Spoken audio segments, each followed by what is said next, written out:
All right. Sounds good. Yeah, I mean that's a hell of a hit for sure. Definitely.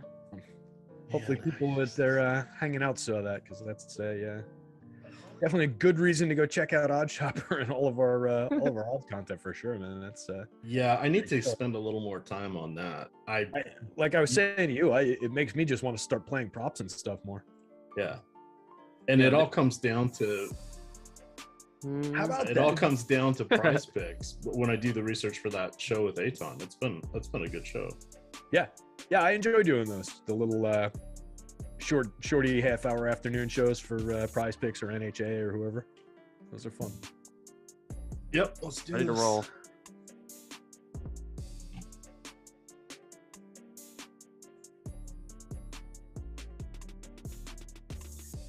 All right, Awesemo, here we go. It's your old pal Emac coming to you on a Sunday. Wait for it, Sunday Fun Day. I'm wearing the Sunday Fun Day shirt. I gotta break this main slate just jinx that I'm dealing with now. It's been a horrible nightmare. That is behind us. We are a forward-looking show. We're off to the races here. Terry, Nick, it's been 72 hours. How have you been doing? Nick, you sound a little down in the dumps there with your Minnesota Vikings wagers. Yeah, no, the Minnesota Vikings, you can never trust them to win something because they'll always inevitably choke off some kick or something else. So yeah, that's a very tough scene. But I did go 2-1 today, I guess, if the Vikings lose on picks. So could be much worse. All right, Terry, how's it going? I see you're still traveling to exotic locations. I recognize the deep mahogany of a very expensive sitting room behind you. It's a rich mahogany. My many leather-bound books. I don't know if the bookcase is the on Corinthian leather. Corinthian leather. Yeah, we're doing good. It's we're at this point of the day of the NFL Sunday, just basically looking forward to pork chops for dinner at my dad's house for the last night I'm here, and yeah, that's about it. Mom and Dad are upstairs making dinner right now, so we'll hit that afterward. But we're here to talk through the showdown slate. For me, just a wacky Sunday. I mean, I was telling you guys about the combination of running backs that I was dabbling with and then just didn't end up with that would have made me quite rich today. And then the Dalvin Cook thing at the end of the day here just kind of killed any last chance I had of scraping together a profit. So we'll see where we go with Showdown. Yep, and Showdown it is. We've actually been doing all right on the Showdowns here. I don't mind them. I used to not like them at all. Now I've sort of I'm embracing them, and I think they're a lot of fun. I actually have found some success with the sub Showdown slates, meaning not the primetime games, and that's kind of a fun way to dabble. You can get some 3-mans in there, some head-to-heads. People make some mistakes.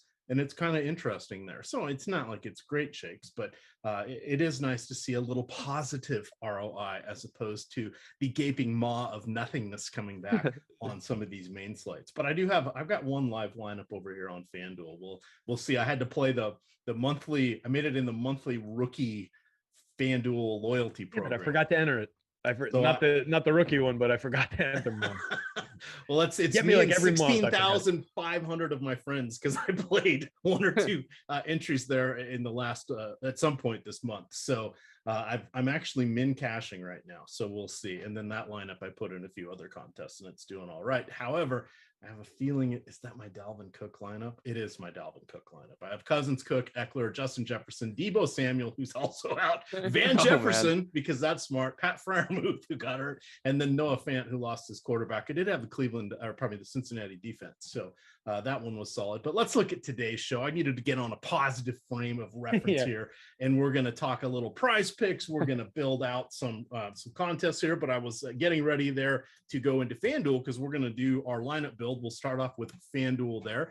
We do have the free main slate projections, but I believe if you download those, they'll also have everybody with the kickers for tonight's game in the defenses. But that is something that you'll have available. We also have, of course, some fun promotions that we'll talk about. And of course, my wife got home right now, so the dog's going to go nuts. Terry, take us away with our captain or MVP pick there on FanDuel, please.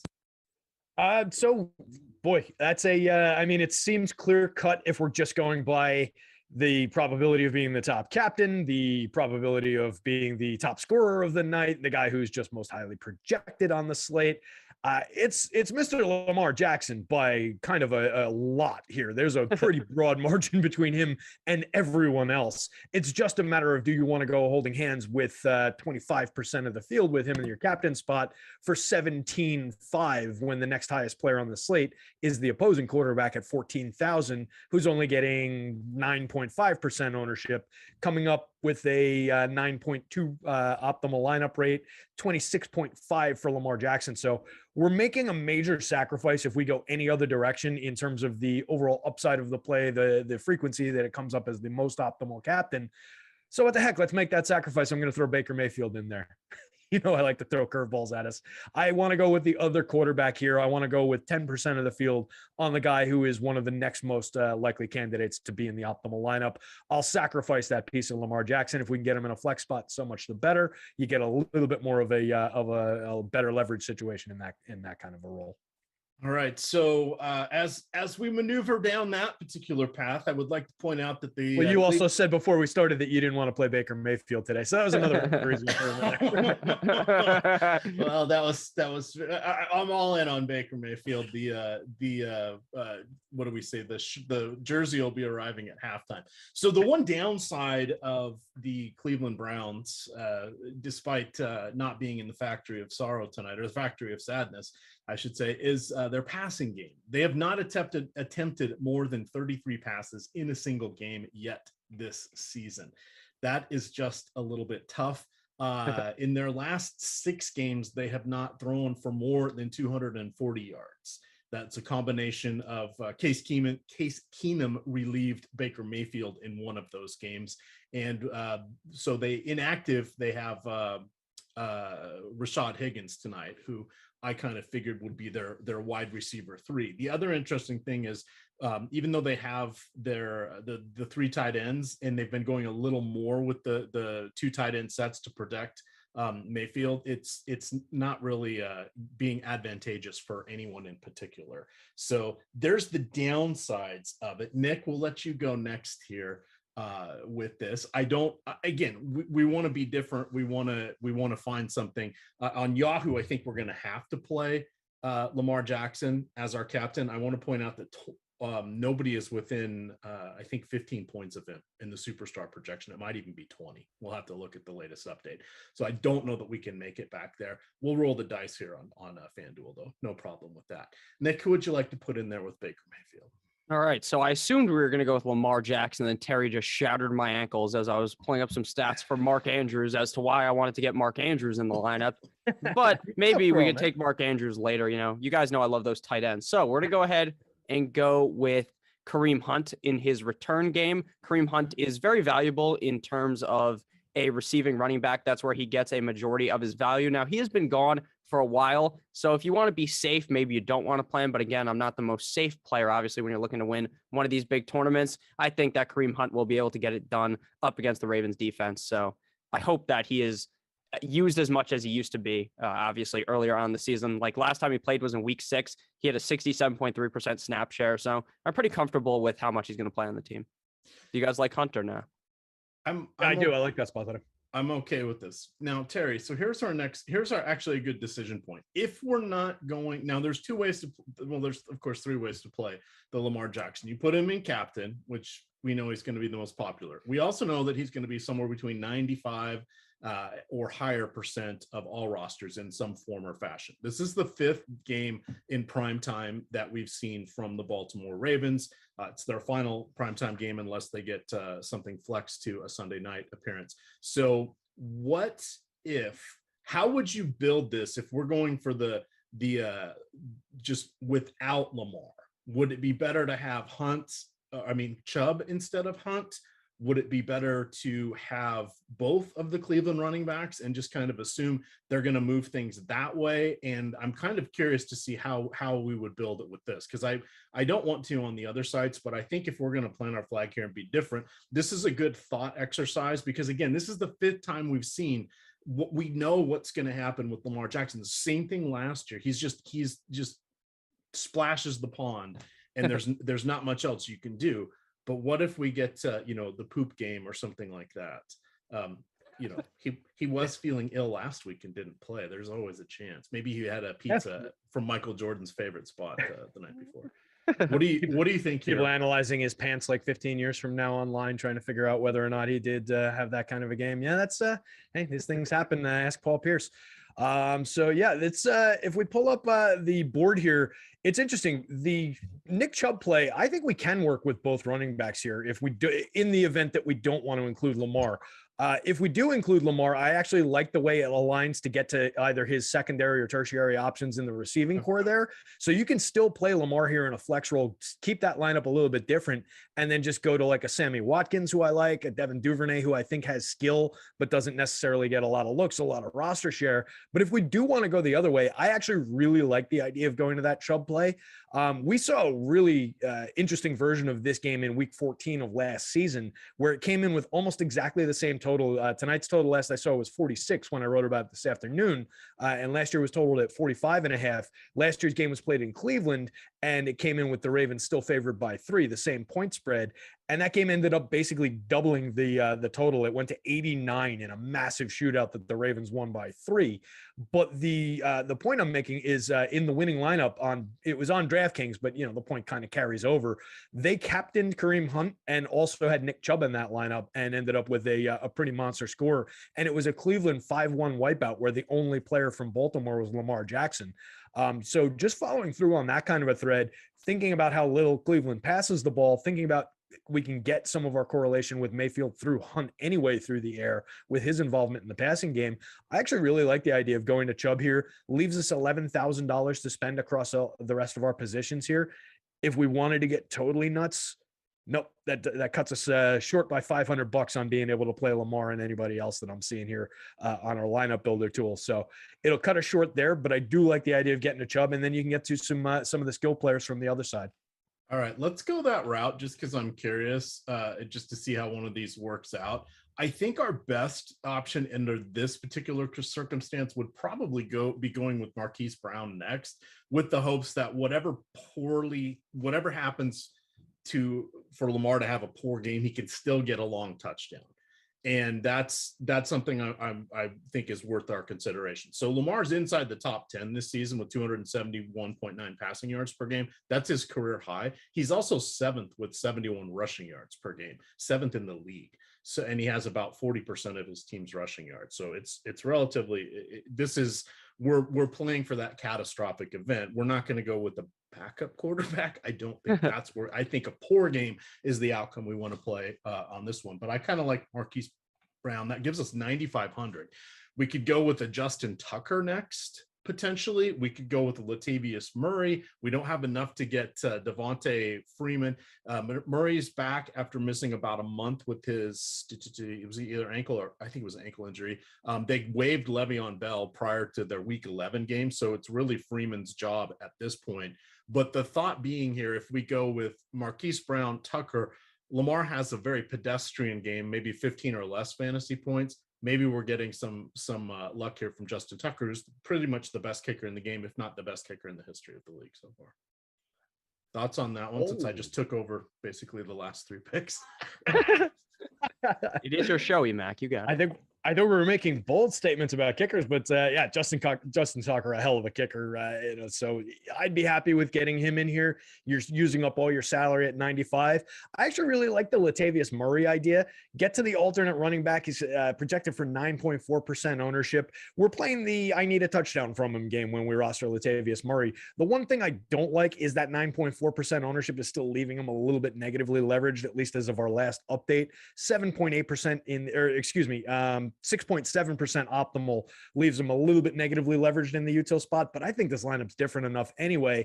And that follows the idea of, all right, if Lamar's not going to have a good game, and that includes for me, Lamar rushing a touchdown in, maybe 2 touchdowns in, if they're within the red zone, but he's not throwing touchdown passes, I want to go to the guy who might get some of those goal line looks and just poach a TD from the other running back, from Freeman. So I kind of like that Murray call. I think if we wanted to go the full wipeout with the other side, there's options there. But I think this is Nick's pick since I've been talking and you've been talking. So I want to let Nick take over here and make this last pick. Okay, I got this then. Yeah, so I was thinking about Latavius Murray last week. A lot of people moved very quickly away from Devontae Freeman because Latavius Murray early on in the season was really the clear running back. I understand earlier on in the season we saw a little bit of Tyson Williams, but Tyson Williams has been phased out, obviously, like Emax said, I believe. They did cut Le'Veon Bell. So now it's just basically Latavius Murray as well as Devontae Freeman. So I'm fine going with Latavius Murray. He did see some work last week, obviously, didn't have a great game, but how would that game have looked potentially for Latavius Murray if Lamar Jackson was playing instead of Huntley? I think the game would have looked a lot different, and we could potentially seen Murray play a little bit better. So let's go with Latavius Murray, even though Justin Tucker is the greatest kicker alive. All right. So for those of you playing along at home, we're going to leave 500 on the bench. We're going to go with Mayfield, Hunt, Chubb, Marquise Brown, and Latavius Murray. Again, this is one of the rare times we've sort of gone off the rails here, but we're looking for that different edge. We want to talk about that because this is a great tournament lineup. What do you mean off the rails? I don't think it's that crazy. Lineup. Just because we left Lamar out, we put 5 of the other top players in this lineup. I think this is a lineup that is not only a good tournament lineup for its upside. I think it might actually be a little too chalky in terms of being duplicated in a massive field GPP. I would be looking to maybe get a little bit more different. Like I would probably take Marquise out of this and throw Sammy Watkins in there and leave some salary on the table if I was throwing one of these into a tournament and trying to win the tournament. Would this cash? I think so. All right. So we're going to move on over here to Yahoo after that. I do want to point out we do have 7 articles on the homepage right now that are all free. We have a couple different ones for sports wagering. We also, which by the way, will apply to PrizePicks. We're going to talk about PrizePicks after we build a couple more lineups here.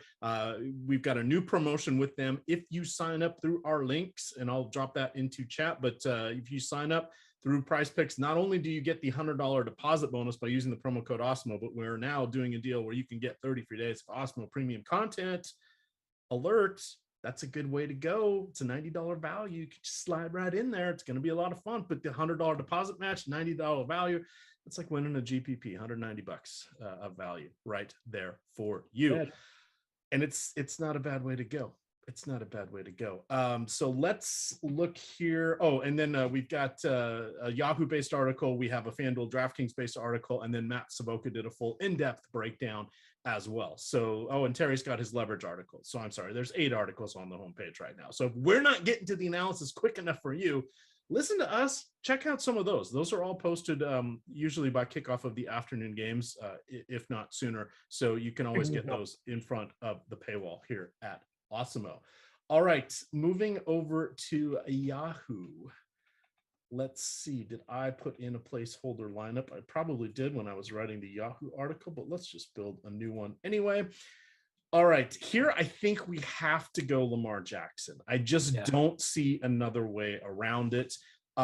We can get different here more so than we can on FanDuel or DraftKings because of the wonky pricing. There's not the $100 or $200 or $300 little increments here. So oftentimes there will be a reasonable gap. I think we can use that to be a little different. The other thing that's interesting here, you really could go if you wanted to, and I think this will be a lineup a lot of people are going, Terry.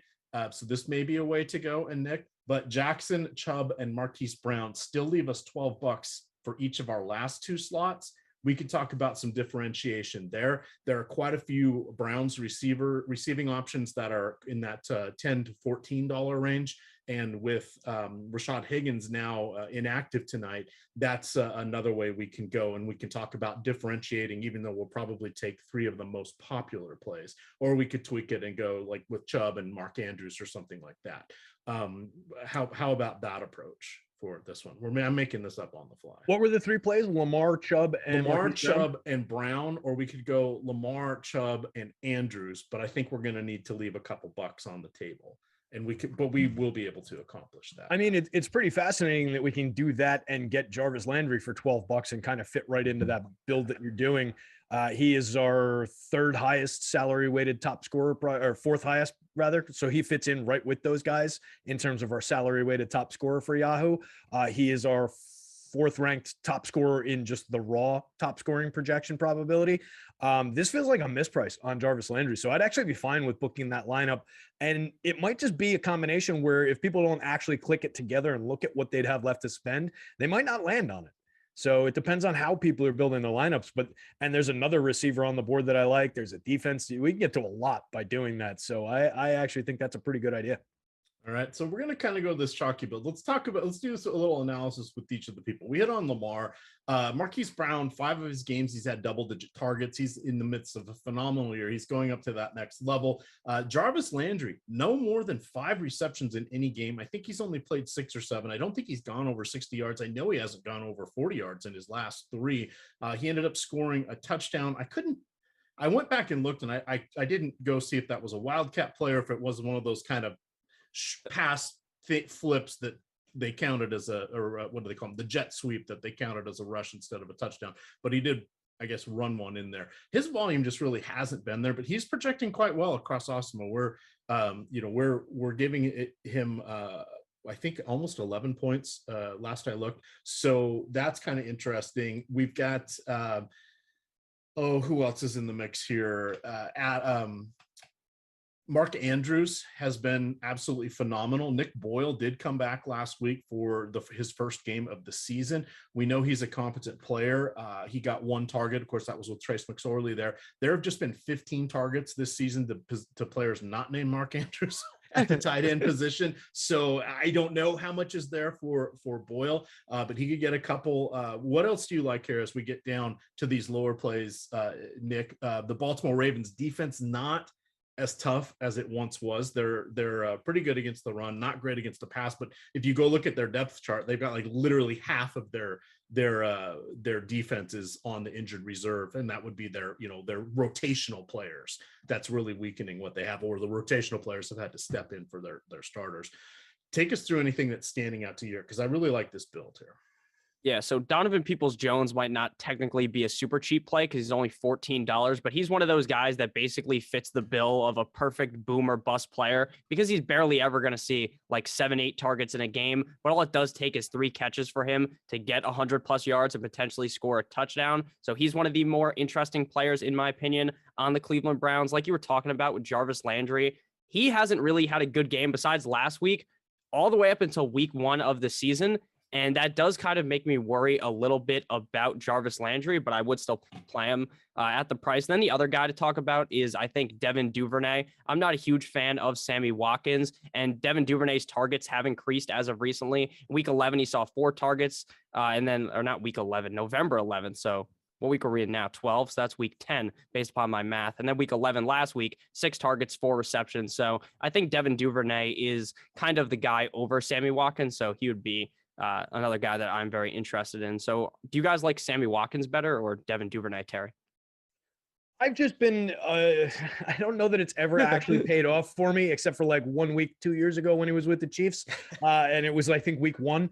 Other than that, I don't think Sammy Watkins has ever paid off for me, but I continue drinking from the well. So I'm just going to go back there. I do have Devin Duvernay in a similar kind of category, though. Like I said at the top, I think he's a talented kid, and I think he just, hadn't been getting the looks necessarily. But like you said, 6 targets in week 11, 4 in week 10. So definitely a little bit of an uptick. We saw weeks 4 and 5. He also had 6 and 4 targets those 2 weeks. So there could be some volume there for him. And we're looking for that one big play, that touchdown, long pass kind of a touchdown. So I have no issues whatsoever with going to either one of those guys.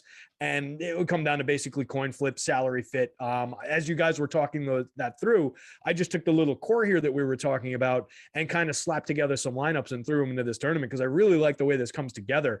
And you can actually get a lineup where you've got a Lamar captain, throw Chubb in there, the core that we're talking about with Marquise Brown, and then throw Sammy and Duvernay to play along with your Lamar superstar role there. You're getting a wipeout Baltimore lineup, which kind of makes some sense with that play. You're getting his 3 primary receivers outside of the tight end, who we all love.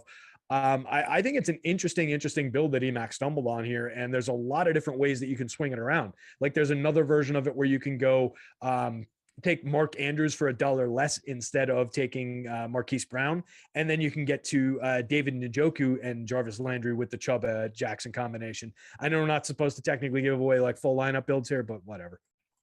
Well, we've danced around. There's a variety of different ways you can go with this one, and here's yet another iteration of it. You can go with Jackson, Chubb, Andrews, Donovan People-Jones, and we just got a super chat here from Twisted Reality Gaming saying, is People-Jones play over Landry a viable play in the flex tonight? Absolutely. There's no reason for them to bring People-Jones back if he's not healthy. I think he just missed 1 week. They made Rashad Higgins inactive, so he should be good to go. He's really their only downfield threat at this point, or at least mid-range threat, because it's certainly not Jarvis Landry. So you could go with Jackson, Chubb, Andrews, Peoples-Jones. You got $11.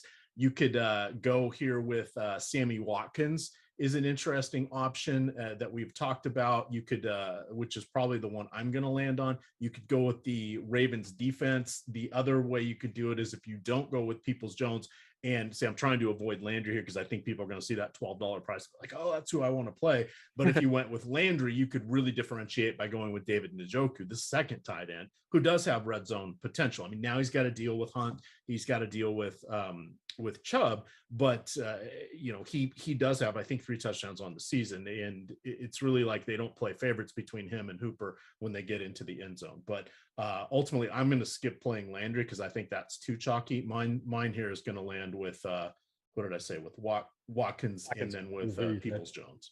So.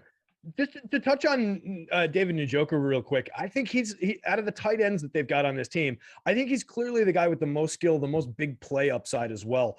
Yards per target this season, 10.63, as compared, if we look at Hooper, 6.21. If we look at Bryant, 8.94. So he's leading by far in that. ADOT, he's got an 8 ADOT compared to a 4.4 for Austin Hooper. He's their more of their big play tight end. You mentioned the 2 TDs on the year, 372 yards on the season with, and that's only on 24 catches on 35 targets. If he was just a solo featured tight end for this offense, and he might land in that role in the next couple of years, maybe not in Cleveland anymore, although that's been kind of a story that's been going on the last couple of seasons. I really like Njoku's talent. So anytime I can work him in as kind of a guy who maybe not a lot of people are looking at, he kind of he fits into this lineup construction that we're talking about. I think he's my tight end of choice here in terms of the Cleveland side, and I think he's a good way to differentiate that lineup. All right, let's go over here to DK. Hit that like button. Let's get us up to 100 likes here. We got almost 800 people watching. I see that Twisted Reality Gaming left us another super chat. He says, Captain Baker over Lamar tonight is the whale play. Well, I think we all feel like Vegas Dave after making that lineup there on FanDuel now. How does he do it? I don't know. But that was our run there. Let's go over here. Let me get up a contest here for us on DraftKings. So, of course, the difference on DraftKings is we do have the multiplier, which goes 50% on the salary as well as 50% on the fantasy output. Nick, we're going to let you go on this one here. You can choose whatever you like. This is one where we can build however you would like. Would we want to consider looking at something that says Jackson in the flex, but somebody is going to outscore him, potentially one of his receivers? We want to go that route. We could do whatever you would like. Okay, so since we did Lamar Jackson captain last time, I do want to go that kind of different way. And since tight ends love the showdown slate, we're going Mark Andrews as our captain here. And then obviously that is an alley-oop to just put Lamar Jackson in the lineup. I think that Mark Andrews is in a very solid spot here. Looking back over the last couple of weeks, he has had 2 solid games in a row. Week 11 up against Chicago, 10 targets. He had 8 receptions, 73 yards. And then the week prior up against the Dolphins, even though that was a very bad game for the team, they were still able to get Andrews involved. 8 targets. He had 6 receptions, a touchdown, and 63 yards. So I think this sets up to be a pretty solid game from Andrews. And if you do want to kind of pivot away from Lamar as the captain, I think you're either going to go with Hollywood or with obviously Mark Andrews. So I'll lean with Mark Andrews. Would you guys have preferred to go with Hollywood, or you think this is good as well? No, I think this is a good one because I think a lot of people are going to lean the Hollywood route, and I don't think we want to shy away from Mark Andrews. We know he's got the intermediate targets. We know he lines up off the line or in the slot. He's not in line as a tight end on a fair number of the plays here. So I think that's good. I'm taking the alley-oop. Oh, it's a reverse. Lamar Jackson goes in. Terry, you're inbounding the ball. What do you like here? We've got Mark Andrews and Lamar Jackson as our top 2 bills. Well, that's creative. This is what happens when I go to bed early. Back-to-back nights of nearly 8 hours of sleep.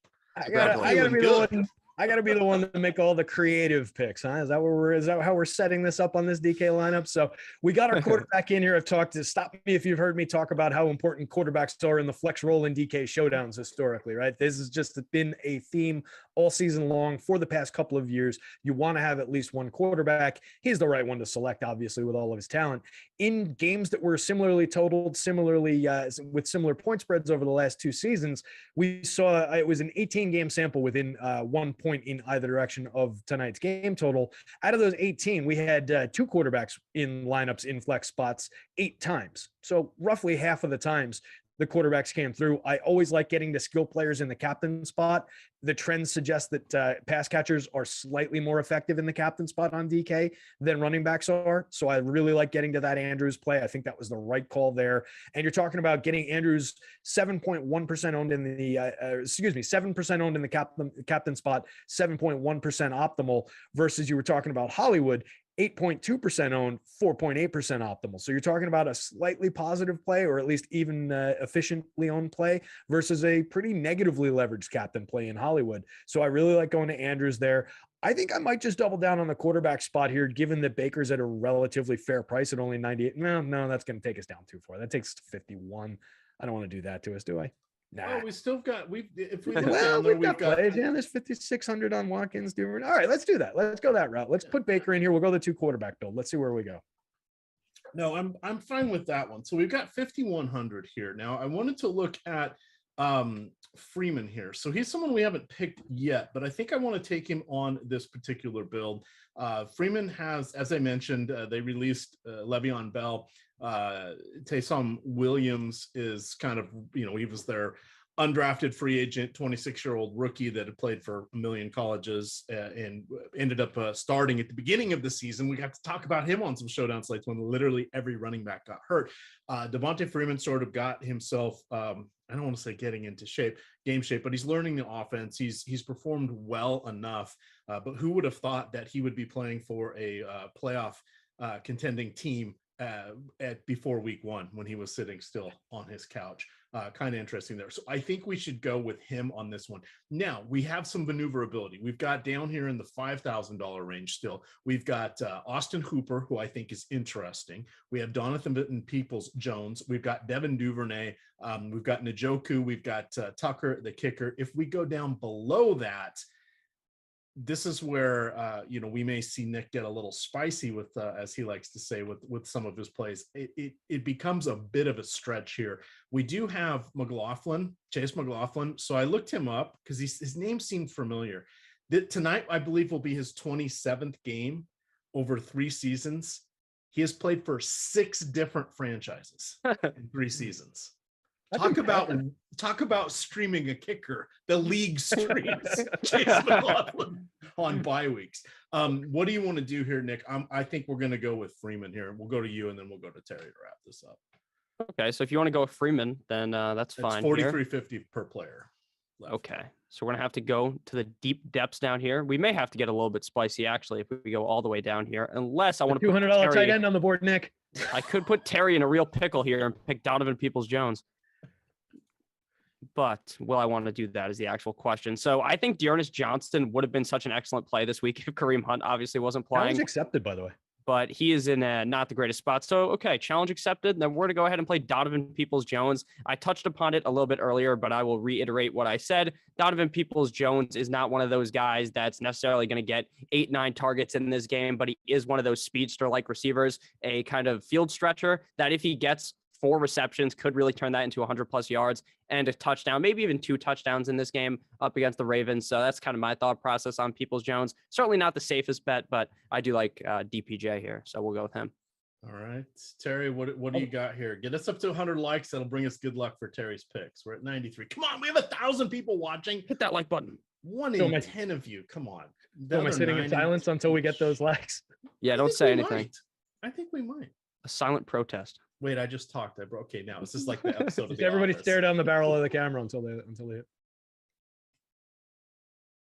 Okay, we got that. 104. I would honestly, I was 122. Amazing how this works. I was just going to, I was honestly, when I said challenge accepted, the guy who just kind of jumped off the board, and I know we do have Freeman in this lineup, but Lat Murray at 3,600 just kind of makes some sense. Split the touchdowns between the two running backs if they get them. Maybe Lamar throws another one to our captain play here. That would be where I would be a little bit concerned. We might be getting a little bit thin on Baltimore touchdowns. But if we take last year's Week 14 game with basically these very similar rosters on both sides as any kind of example, there's going to be a lot of touchdowns to go around. So maybe Vegas just has this one a little light on the board. Maybe we can squeeze a couple extra touchdowns here. Lat Murray makes some sense. Leave $100 on the table there. I think he's the best upside that we can get to with our remaining 3,700. Outside of that, I mean, we're talking about there's the Browns D for 3,000, but that doesn't really jive with what we've done with the rest of this lineup. You could go like the alternate tight end with Harrison Bryant for 1,000 and leave some money on the table. Can't get either kicker. We could go alternate receiver, whoever the hell Jamarcus Bradley is for $1,400. He's going to be a little bit owned. So you can get to some of these plays.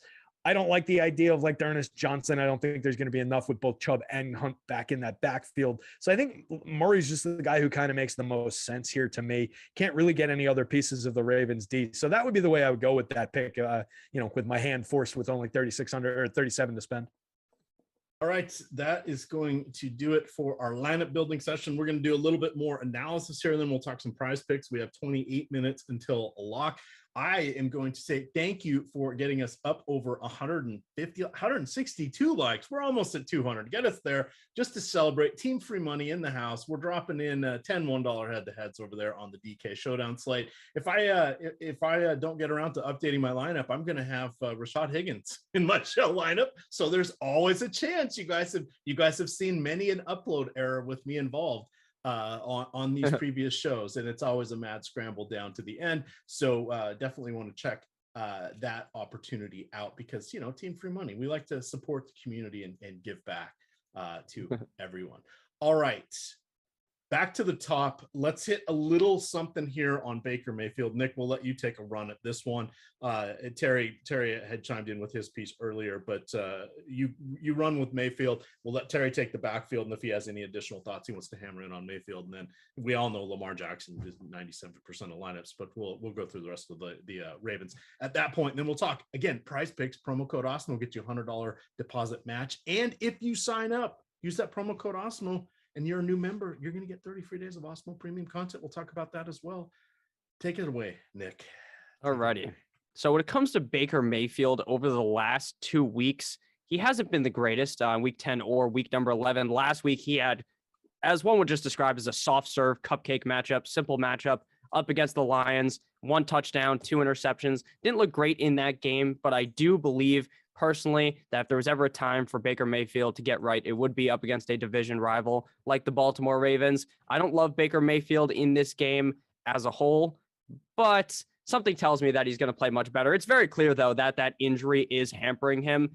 And I'm not too sure if going back to the other quarterback, whose name is escaping me, that was starting for the team in Baker's place would be a better idea. Case Keenum. But Case Keenum, yeah, if I'm being honest with you, do you guys think that Case Keenum would be better than Baker? Because right now, based upon what we've seen, I honestly think so. But Baker has been all right this season. He's one of those guys that's actually a pretty solid NFL quarterback, but it just doesn't transition to fantasy football because he doesn't run the ball at all. So that's kind of my thought process on Baker tonight. I just don't really like him that much. Yeah, I mean, as far as 33-year-old career backup type quarterbacks go, Case Keenum is at least a capable version of that, right? So I don't know that I would necessarily say they'd be better off going that route for the rest of the season or anything. You certainly want to hope that Mayfield turns into what they were expecting him to. But just looking at the numbers, I mean, 10 touchdowns on the season. He's played 10 games. He's got 10 touchdowns. So, it's not exactly standout performance. We talked about Trevor Siemian the other day and compared him to some of the other options on the board. Having played only 5 games now, as a quick Trevor Siemian update for everybody, he's now thrown 9 TD passes. So he's got 1 fewer TD pass in half the games as Baker Mayfield, just to put Mayfield's performance in some kind of perspective this season. So yeah, I'm not in love with the Mayfield play. I just went that route with that FanDuel build because it was kind of differentiated in the captain role. And I do think quarterbacks are valuable in the captain spot a lot more so on FanDuel than they are on the DK slate. So I thought it would make sense to go to him there. But yeah, I'm not in love with the Mayfield play. Don't really think a ton of him as an overall quarterback either. So it's not a guy I'm overly comfortable getting aggressively over the field on, but I think some of the numbers might suggest that there could be some upside in getting a little bit beyond the field. All right. Running backs here. How much so what do you think for Chubb? 20, 24 touches, couple targets, the rest carries? Does that seem about right? So then the question is, what do you think Hunt works into? Is it more than 10 or 12 opportunities? Terry. Okay. And then we'll hand it to Nick next. So looking at weeks 3, 4, 5, we saw Hunt get 7, 4, and 6 targets, followed by 3 targets in week 6. And then he's been out since. He's very involved in the passing game for the most part. And then Chubb picks up most of his work in the ground game. So I think that's kind of what my expectation is going to be. If Hunt rather takes, 8 to 10 touches in the ground game and then does the rest of his work through targets, and then Chubb just soaks up the rest of that, I think they're highly playable together. Just looking at how the touches are broken down back in those weeks. Let's see if I can get to that. We were seeing those same weeks, 3, 4, 5. Chubb got 22 touches on the ground each of those weeks. And then Kareem Hunt had 16, 16, and 17 total touches, including those any of those catches that he converted into catches, any of those targets that he converted into catches. That was a little clunky of a way to say that. So I think it's going to be basically what we've seen previously in this split. Like those same 3 weeks in terms of targets, Chubb saw 0, 1, and 1 targets. So I expect he's going to get the majority of the handoffs. Hunt will get a handful of them, and then Hunt's going to get a decent amount of targets in this offense, particularly taking one of their receiving weapons away. So I like the upside of both running backs from the Cleveland side of things, and it makes sense if we're not really high on the passing game, not really high on the QB. It's kind of the spot we're going to look unless we're just playing the kicker. Yeah. All right. Go. Yeah, you run with that one, Nick. Yeah, I was just going to say the funniest thing about Kareem Hunt and Nick Chubb is that you would always think that when Nick Chubb is out, that Kareem Hunt would just get so many more targets, right? Or that Nick Chubb would see more targets if Kareem Hunt was out. And that's just not the case really at all, which is just hilarious. But I completely agree with what Terry was going on about there. All right. Talk to us about the receiving core. What are you making of this? How do you want to handle this one, Nick? And include the tight ends, because when we're looking at 21 or so, 23 completions, there's not that much PPR to go around here, and Hunt's back. So. Yeah. So the funniest thing about the tight ends here is this is probably the only team that I would categorize using a tight end by committee. Like some teams use the running back by committee. It's just any of these 3 guys could really have a big game, and it wouldn't surprise me. Now, obviously, Harrison Bryant would be kind of on the outside looking in there typically if you're trying to project on who would be the number 1 scorer in terms of them. But I'm very interested in Austin Hooper tonight, as he has looked very solid over the last 2 games. And tight ends, again, they just love this showdown slate. I don't think there's any actual... There probably are numbers to back that. Do I have them, though? Of course not, because I should, though, because Dawson Knox, my main man, did pay off for us on Thursday. And then when it comes to the wide receivers, Donovan Peoples-Jones is my favorite cheap wide receiver on this slate because, again, like I was saying, I just really love the upside that Baker has one good throw in the game, and it just hits him deep down the field, and he goes for a touchdown. I wonder what Baker was thinking today watching Odell Beckham Jr. score a touchdown, because I don't even know the last time he scored for the Cleveland Browns.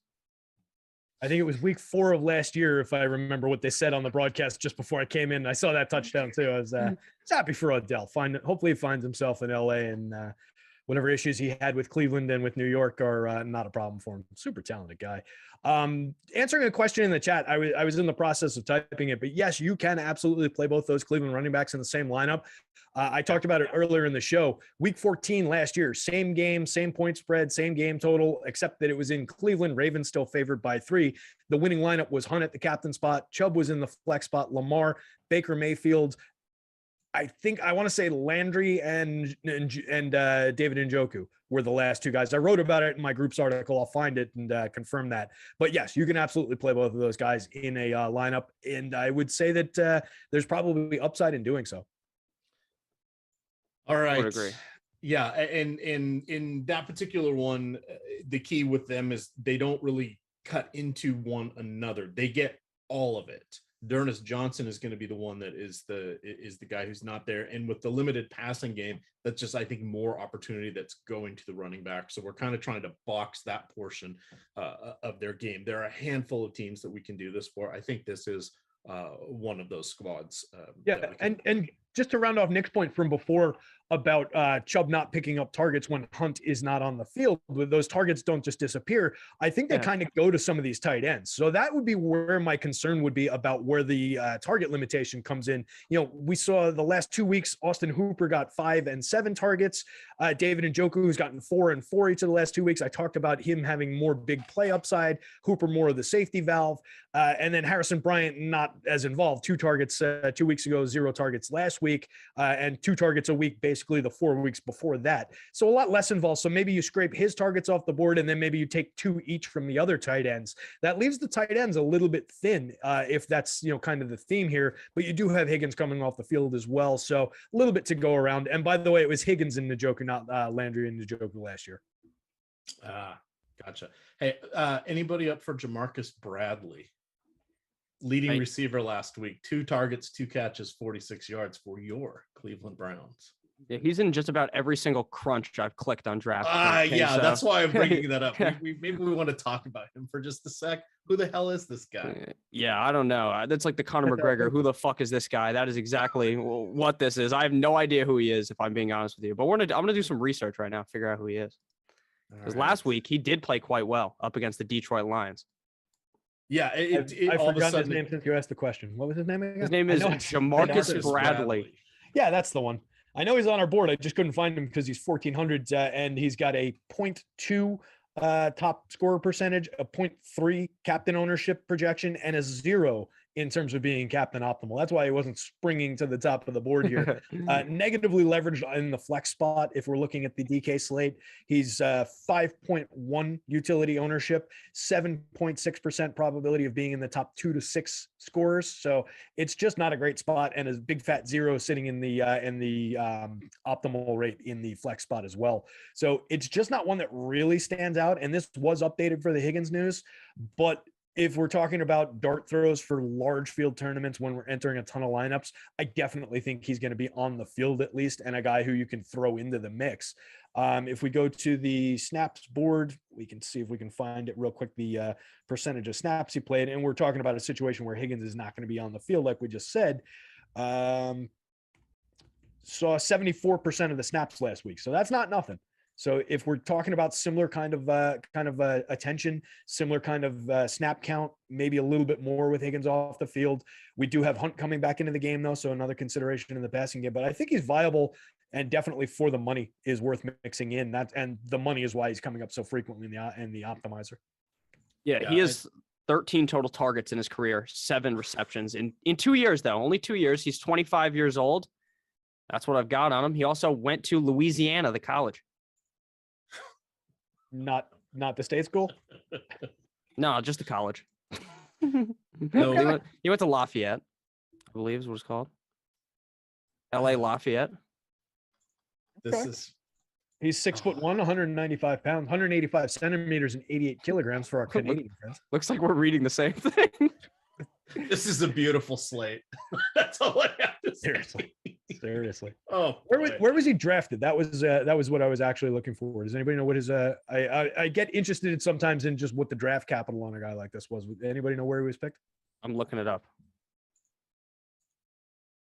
He was signed as an undrafted free agent. So hey, now we're talking. Not drafted. Yeah, not one of your standout plays, but like I was saying, when we're building 150 lineups, when we're entering something with 100,000 lineups in competition with us, and we're shooting for the top of the board, sometimes these dart throws are the ones we have to make. I do prefer tending to get to guys with better numbers in our scoring probabilities, but 7.6% probable to be in the top 2 to top 6 does put him in play in the flex role. He's slightly less likely to be in the top 2 to top 6 scorers than, let's say, the Cleveland Browns defense at 8.3%, less than Latavius Murray at 9%. He's above Harrison Bryant at 2.1%. So it's not nothing, but you're clinging to the edge with rather thin fingernails on that one. Chad is enjoying this nicely here. Yeah, the chat pointed out that this is not on Mel Kiper's big board. That he's not on there. That is a there's no false in that statement there. So if you're building one lineup, I think we're all leaving him in the green room. But if we're building 150 lineups, how many times are we drafting him? 10? Probably somewhere on there, 10, 15? Yeah. Something like that. Ah, boy, this is going to be one of those slates. All right, we have about 15 minutes left. Anything else that we want to hit on for either of the analysis before we start talking some prize picks here? I think we hit most everything, just in case you missed something.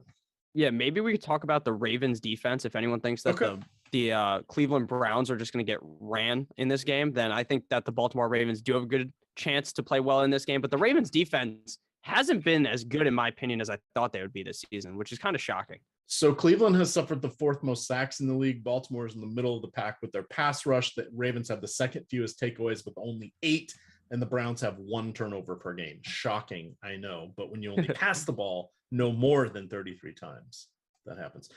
Twisted Reality super chat here. Do we heavy fade the Browns tonight and double up on Captain plus Lamar plus Captain Lamar plus Andrews and Brown? I think that's what most people are. You and 50,000 of your closest friends. Yeah, that's it's a common build. It's definitely projecting well. It does. You don't have to get all that creative to go to it, but so talk contest sizes. So you're going to see that a boatload in the big contests. Yeah. Now let's shift to the 100-mans, the leagues, the 3 max, the 20 max. What do you think the ability of that line of having success in those are, Terry?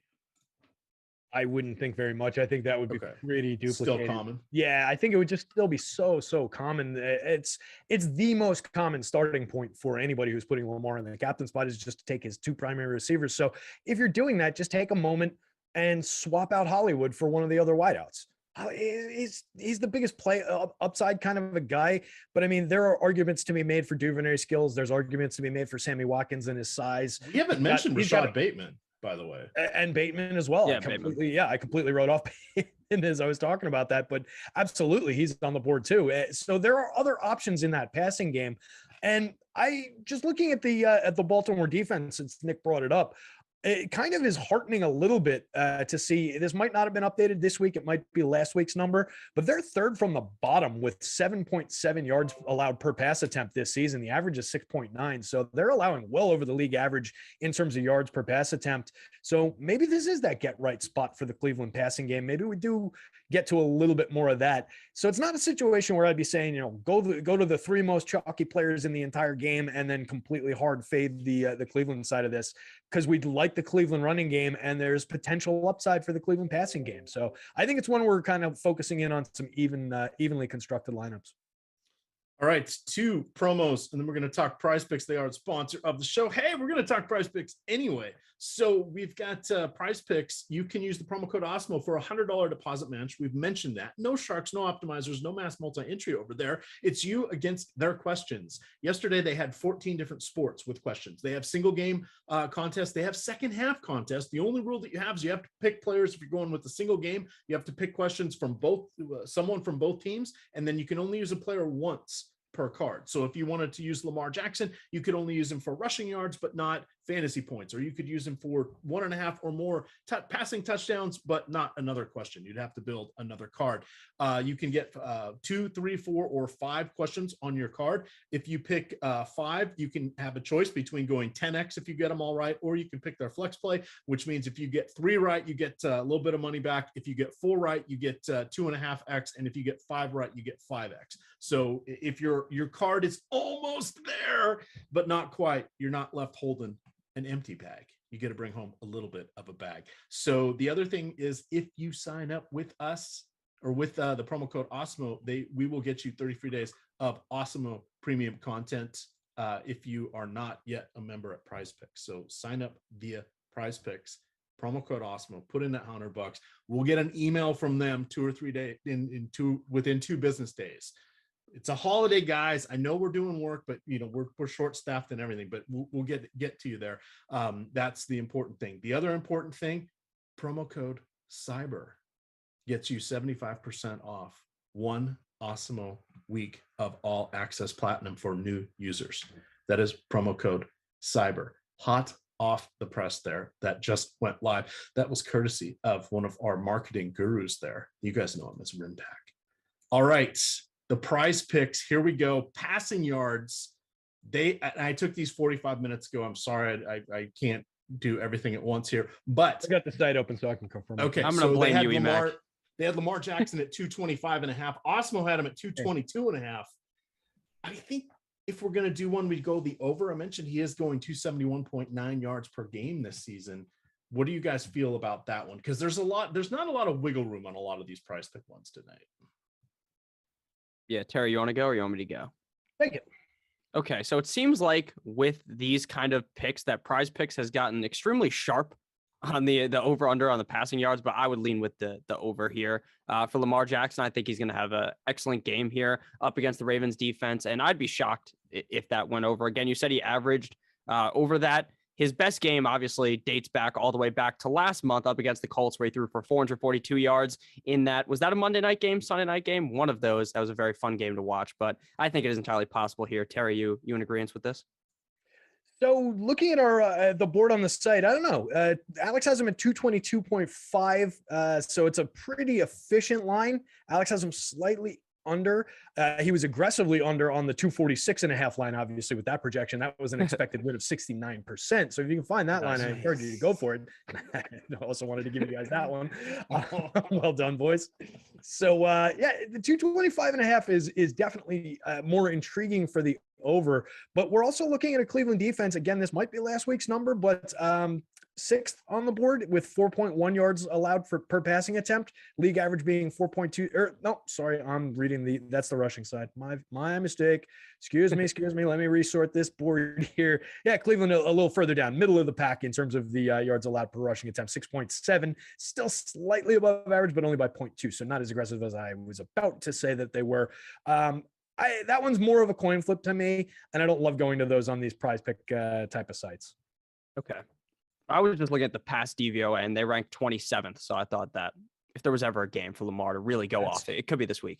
That's a solid indicator. Yeah. Take it into account. Yeah, I don't disagree with that. Yeah, no, some people don't believe in DVOA. That's why I brought it up. So the other one is Baker Mayfield. We actually have him for 230. He hasn't gone. They haven't hit that mark in their last 6 games as a team. We have them at 240. They've gone over that one. Went 239 once. PrizePicks has them at just 196. Would you dabble in that one, or would you like any of the rushing props, which I think are a little bit better there, particularly with Lamar Jackson, 61. We have him for 70. That's right around his average. I think the Devontae Freeman's kind of interesting. They have him at 40. We have him at 45. Again, he's going to have the lead role there. What do you like on the rushing ones there, Nick? In terms of the rushing ones, I do really like the Lamar Jackson rushing total. I like that basically every single game because he does have the upside to get over 100 rushing yards. And all it takes is 2-3 solid runs for him to hit that number. In terms of Baker's passing total, I would probably hit the over, even though I'm very reluctant to do so because his playing style over the last 2 weeks, I mean, he had 73 passing yards against the Patriots, but the hope is that things get better for him. Yeah, and I'm with you on the Baker over.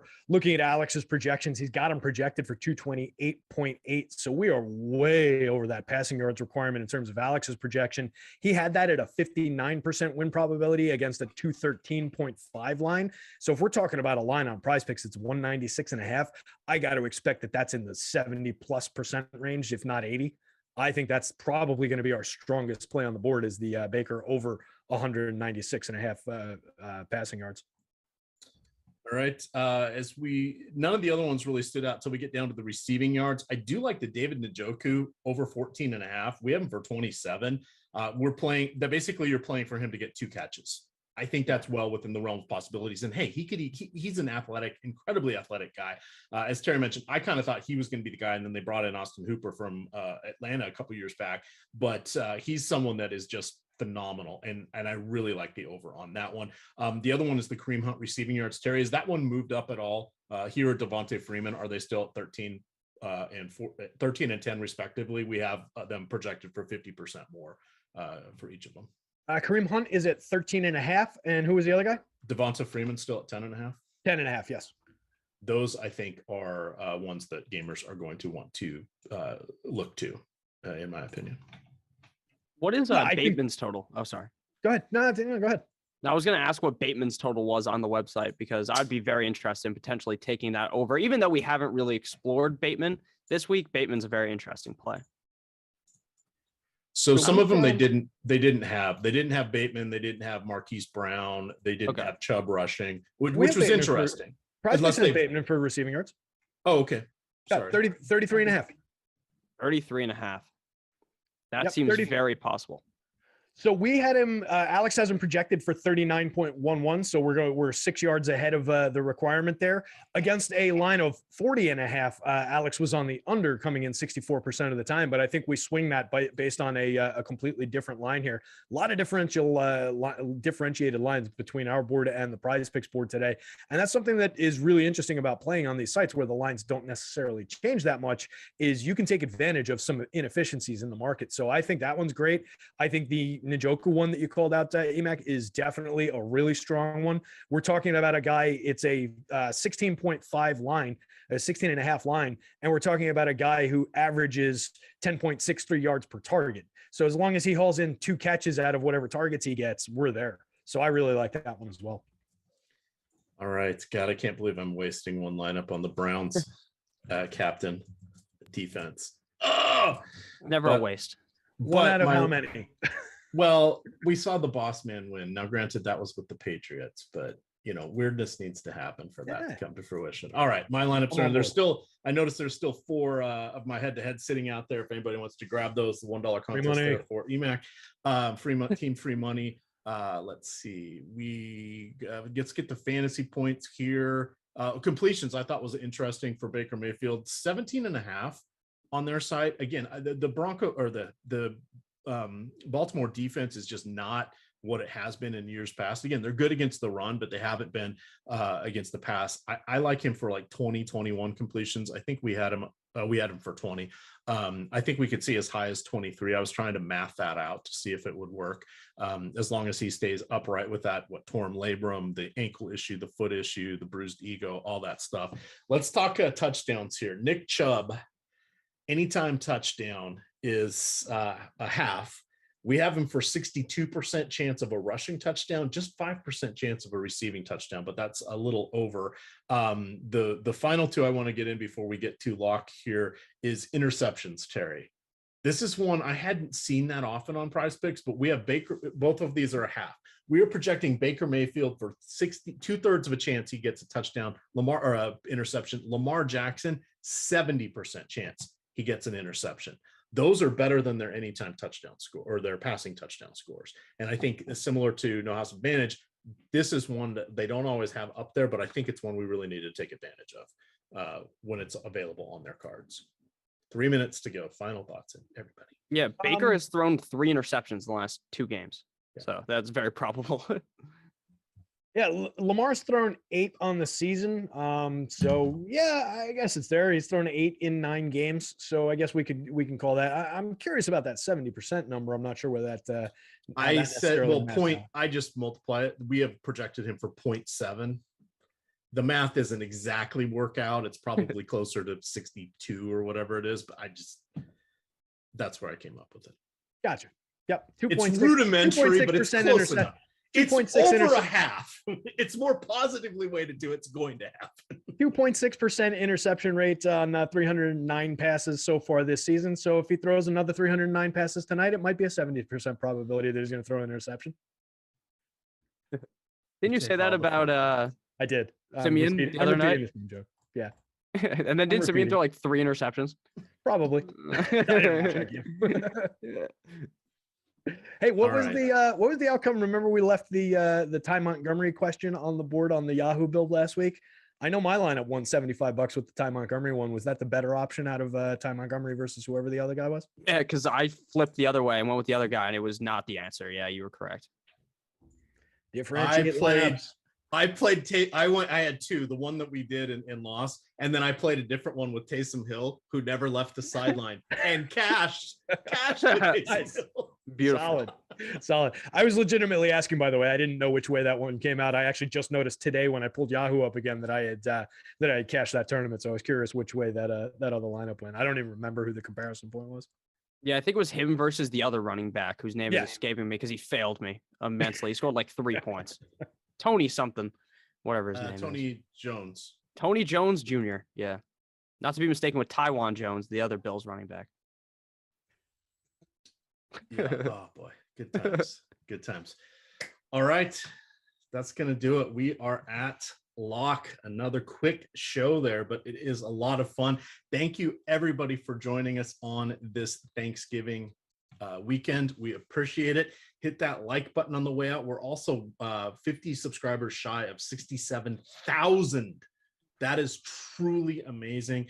You guys all and gals make this possible for us to put these free content out in front of the paywall constantly. We're going to keep it up. We, of course, have our 3 YouTube channels right now. And tomorrow it starts off at 6:30 in the morning. Josh Engelman up and early with the Process Show. You're also going to get tonight, I think they're recording it right after kickoff here. Well, they're going to wait and see what happens with the Lakers game. I know what Rinpack and Eric Lindquist are doing, but we are launching a new podcast channel for the Slate starter. So you'll still get it on the Awesemo main channel, but we're not putting it on the Awesemo NBA channel anymore. We're putting it out off to its own, so you can get it there. It's always going to be on the YouTube stream as well, but you'll want to check that out. Again, come through our links or go to PrizePicks and use the promo code Awesemo when you sign up. Use that promo code will get you a $100 deposit match, and they'll send us an email and say, somebody use the promo code Awesemo. You need to give them 30 free days of Awesemo premium content. And we will do that.